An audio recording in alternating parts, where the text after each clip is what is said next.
ধোপার বউ ও রানী। ধোপার বউ রাজমহলে কাজকর্ম করে। রানীর যাবতীয় কাপড় ধোয়ার দায় দায়িত্ব তার কাঁধে। একদিন ধোপিনী অত্যন্ত খোশ মেজাজে রাজপ্রাসাদে প্রবেশ করে মুখে গুনগুন করে গান গাইতে থাকে। তা দেখে রানী বলে, কি ব্যাপার, আজ এত আনন্দিত কেন? ধোপিনী বলে, আজ বিকাশের জন্ম হয়েছে। রানী মিষ্টির বাস্ক হাতে ধরিয়ে ধোপিনীর উদ্দেশ্যে বলে, নাও, বিকাশের জন্মের খুশিতে মিষ্টি মুখ করে নাও। এমত অবস্থায় রাজামশাই রানীর কক্ষে প্রবেশ করে। রানী উৎফুল্ল মেজাজ দেখে রাজামশাই অত্যন্ত আনন্দিত হয়ে কারণ জিজ্ঞেস করে। মহারানী, আজ অত্যন্ত আনন্দিত দেখছি, এই আনন্দের কারণ কি? রানী বলে, নিন রাজামশাই, মুখ মিষ্টি করে নিন। আজ বিকাশ জন্মগ্রহণ করেছে। এই খুশির মুহূর্তে মিষ্টি মুখ না করলে হয় নাকি? রাজামশাই রানীকে অত্যন্ত ভালোবাসতো, তাই রানীকে অত্যন্ত আনন্দিত হতে দেখে রাজাও আনন্দে আত্মহারা হয়ে পড়ে। রাজা দরবারে এসে মন্ত্রীর উদ্দেশ্যে বলে, প্রত্যেক সভাসদের জন্য এক এক বাস্ক মিষ্টি আনা হোক। দেশের সবচেয়ে নামজাদা দোকান হতে মিষ্টি আনতে হবে। সবাইকে মিষ্টি মুখ করিয়ে দিতে হবে। মন্ত্রীমশাই প্রশ্ন করে, এই আনন্দের কারণ কি মহারাজ?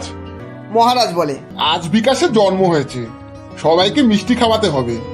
রাজ্যের নামকরা মিষ্টান্ন ভাণ্ডার হতে শত শত মিষ্টির প্যাকেট আনিয়ে নেওয়া হলো। সভাসদের দল জানতে চান এই মিষ্টি বিতরণ কোন কারণে। মন্ত্রী বলে, আজ বিকাশের জন্ম হয়েছে। মিষ্টির প্যাকেট হাতে গদগদ হয়ে উজির মশাই প্রশ্ন করে, সে না হয় হলো, কিন্তু এই বিকাশটা কে? জানতে ভীষণ ইচ্ছে করছে। মন্ত্রী বলে, আমার জানা নেই, সেটা রাজার কাছে জানতে হবে। মন্ত্রীমশাই রাজার কাছে গিয়ে বলে, মহারাজ, কে এই বিকাশ? রাজামশাই কিঞ্চিত বিচলিত হয়ে মাথা চুলকে বলে, সেটা তো জানা নেই। রানীকে দেখলাম বিকাশের জন্ম উপলক্ষে অত্যন্ত আনন্দিত হয়ে মিষ্টি বিতরণ করতে, তাই আমিও দাঁড়াও, রানীর কাছে জেনে আসছি। রাজামশাই অন্দরে রানীর কাছে গিয়ে প্রশ্ন করে, মহারানী, কে এই বিকাশ, যার জন্ম উপলক্ষে তুমি মিষ্টি বিতরণ করলে? রানী বলে, সেটা তো জানি না। দেখলাম বিকাশের জন্ম উপলক্ষে ধোপিনী অত্যন্ত আনন্দিত হয়ে পড়েছে। ওর আনন্দে আমিও আনন্দিত হয়ে পড়ি।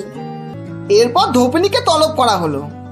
রাজামশাই প্রশ্ন করে, এই বিকাশটাকে, যার জন্মের খুশিতে গোটা রাজমহলে মিষ্টি বিতরণ করে ফেললাম?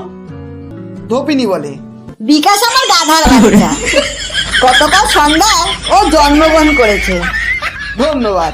গল্পটি যদি ভালো লাগে একটা লাইক অবশ্যই দেবেন এবং বন্ধু ও প্রিয়জনদের শেয়ার করে চ্যানেলটি সাবস্ক্রাইব করে পাশে থাকবেন।